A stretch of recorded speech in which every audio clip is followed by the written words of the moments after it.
How to remove weekends on Monday.com. Hello guys and welcome to this new tutorial. In today's video, I'm going to show you how simple and easy it is to remove the weekends from the planner of the Monday.com workspace.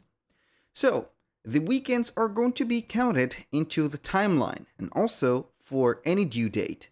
So if you're going to be aware and you want maybe to remove those weekends, you need to hide them from the calendar.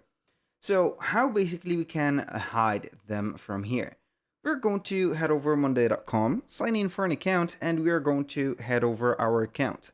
So this is our account name. We're going to click on it, and then we're going to head over the administration.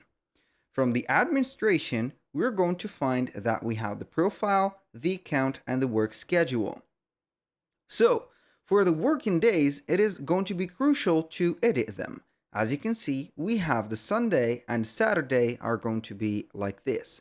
So we can go ahead and edit the schedule, and then we're going to have, for example, the Sunday and Saturday and Sunday hidden or not working. These are going to be the time off.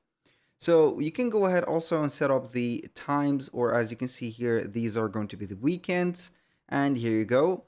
Now that was the first thing. Now the second thing is going to be heading over the account.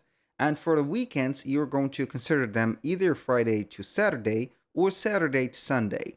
After that, we're going to hide them from the calendar. We're going to click on hide and we're going to be okay.